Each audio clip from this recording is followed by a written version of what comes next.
when I was young, I was brought up on an island, and on that island there's a lot of different kinds of music, particularly Yemeni music and Indian music, and also the colonial influence, because we lived in a little island called Zanzibar.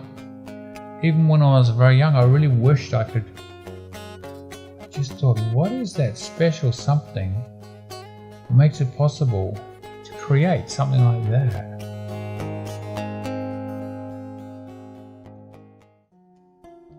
I got my first guitar when I was about 8 years old. It was just a plastic Beatles guitar. It's not really playable, but I loved it. And I could actually hold it the right way, instinctively.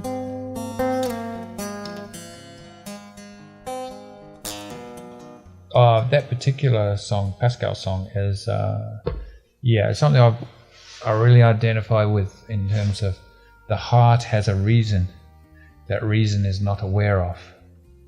So when we think of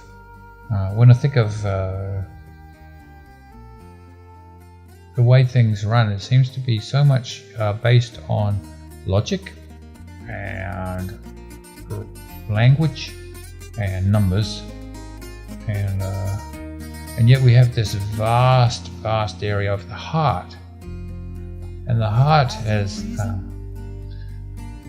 an intelligence that intelligence isn't aware of.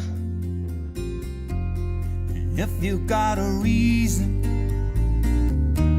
for telling me that so, then I got a reason to know that it is true. The heart has a reason, the reason it is you. So that was a profound insight.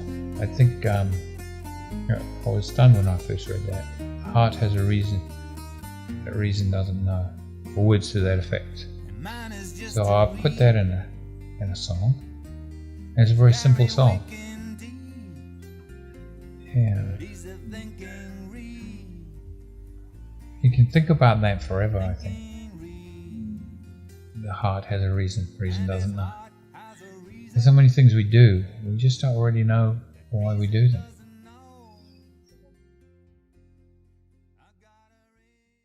And my formative influence in terms of playing guitar was visiting my friend's place. His name is Jack Clement. I used to visit him. He had a couple of his brothers worked in Australia semi-professionally in bands over there.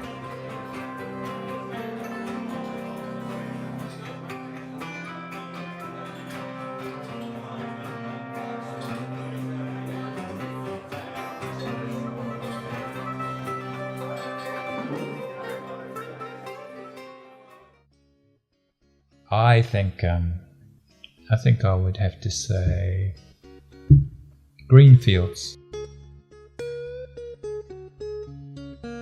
Such a green painted field and the blue painted sky. Nobody's feeling that someday you must fly. Yeah, because it's positive. It's talking about that sense of knowing that knowing that we have knowing that life is meaningful and eternal. Without language, you just know it, and you're inspired by it. You feel uplifted by knowing that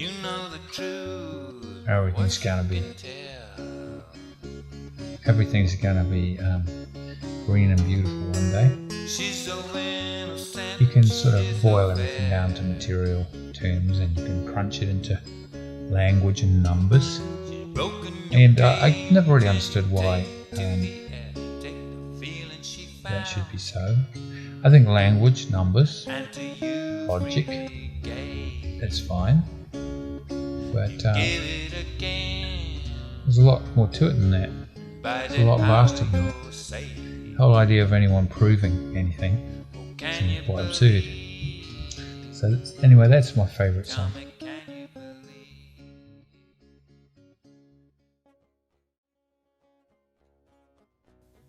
Well, see, the street, it's interesting. I don't see myself really as worthy in that respect. I mean, when we're talking about the street, we're talking about busking. I don't consider myself particularly good at that. The reason I played on the street was really,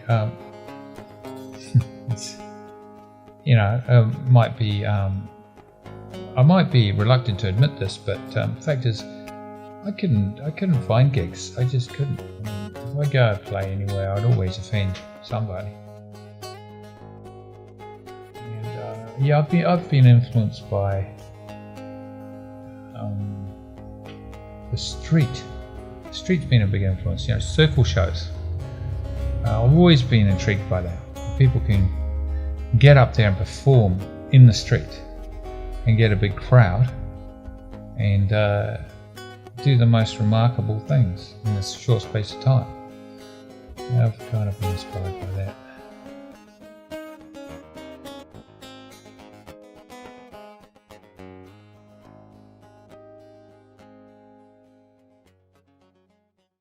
Yes, I wrote a song about Space Shuttle Challenger that exploded at about 50,000 feet, 1986.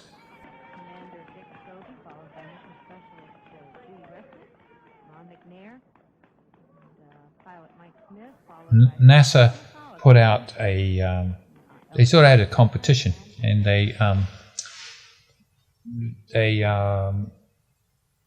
gave the invitation to all the primary school teachers of the USA to submit to be the first civilian in space.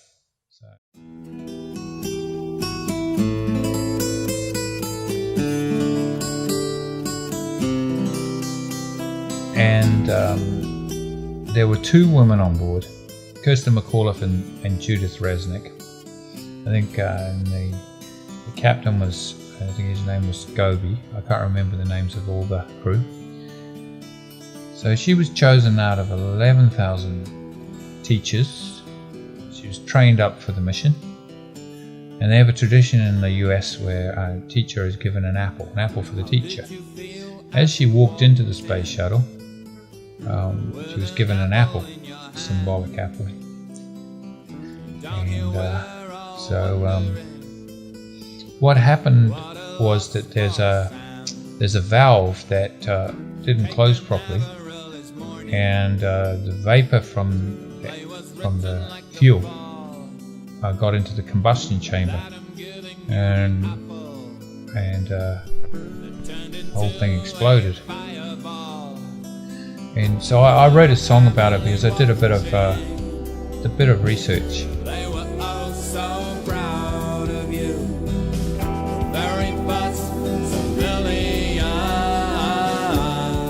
There was a bit of a breakdown in communications between the engineering department and the rest of NASA, and they were advised not to send it up. They sent it up anyway,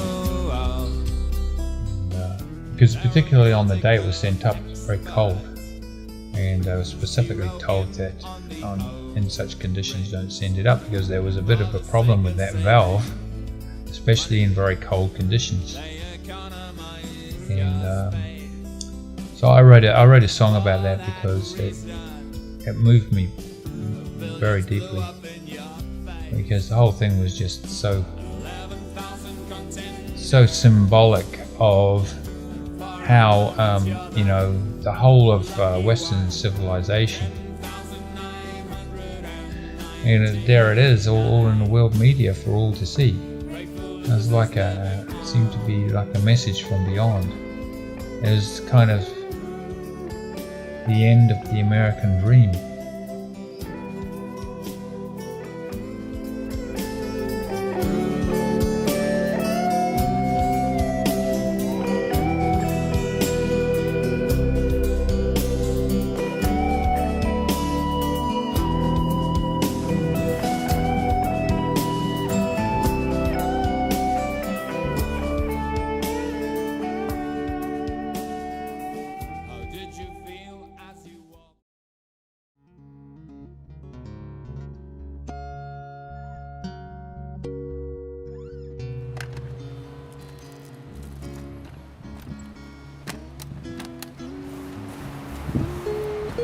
517.